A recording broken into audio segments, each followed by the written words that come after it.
It was supposed to be the perfect ending, a story scripted for a legend, the final match of the final tournament for one of the greatest players of his generation, Zinedine Zidane.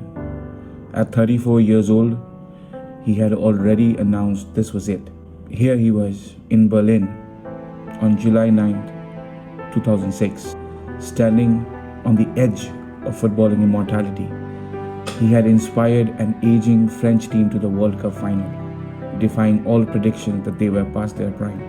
And for 109 minutes, the fairy tale felt breathtakingly real.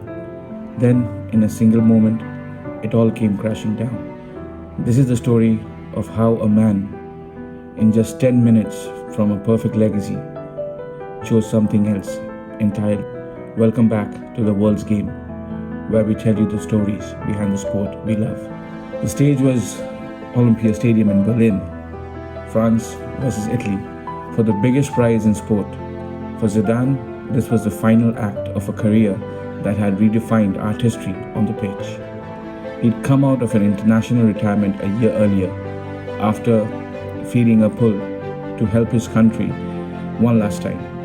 And he was magnificent, guiding France throughout the knockout rounds with masterful performances. The final felt like his destiny. And barely 7 minutes in, that destiny seemed written in gold. France won a penalty. Zidane stepped up, facing the world's best goalkeeper, Gianluigi Buffon, and did the unthinkable, a panenka, a delicate, audacious chip right down the middle. The ball floated, kissed the underside of the bar, and bounced just over the line.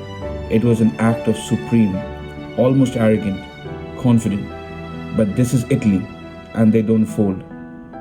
About 12 minutes later, the man tasked with shadowing Zidane all night, Marco Materazzi, rose to meet a corner and powered a header into the net. 1-1. The two men who would define the night were now on the scoreboard. The game tightened into a brutal tactical chess match. Italy's Luca Toni had a powerful header crash against the crossbar and later saw another goal disallowed for a narrow offside. In extra time, with legs growing heavy, Zidane almost had his storybook ending.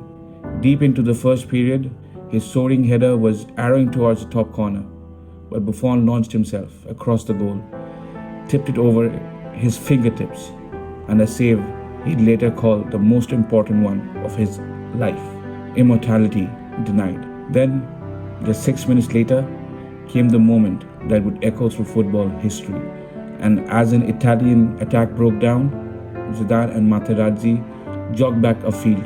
Materazzi had been a physical presence all game, tugging and pulling at Zidane's jersey. Annoyed, Zidane said something to the effect of, "If you want my shirt, I'll give it to you afterwards." Materazzi has since admitted that he sneered back, that he'd prefer Zidane's sister. Zidane later made one thing clear: his mother was not insulted that day. His sister was. And he heard the words not once, but 3 times. That effect was undeniable. For a few steps, Zidane kept jogging forward. The insult seemed to hang in the Berlin air, unheard by 69,000 fans, but ringing in his ears. He later said he would have rather taken a punch to the face than hear those words. Then he stopped.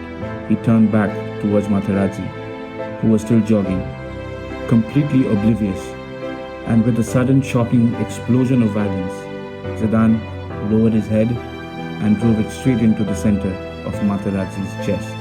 The Italian defender crumpled to the ground, and the world stopped. Players and the referee were initially confused, as the incident happened away from the ball. But the fourth official, Luis Medina Cantalejo, had seen it. How he saw it, it is still debated. Some say with his own eyes, others claim he was aided by a monitor, but he relayed what happened to the on-field referee. A straight red card was shown.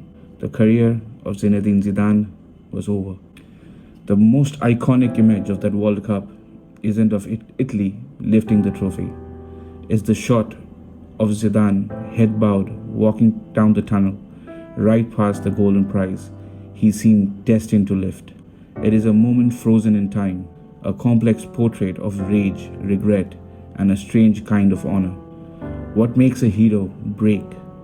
And can a single moment of madness overshadow a lifetime of genius? Let us know your thoughts in the comments below. I read every single one. Down to 10 men, and without their leader, France lost the ensuing penalty shootout. David Trezeguet was the only player to miss, his shot smashing against the crossbar, and Italy converted all their chances to become world champions.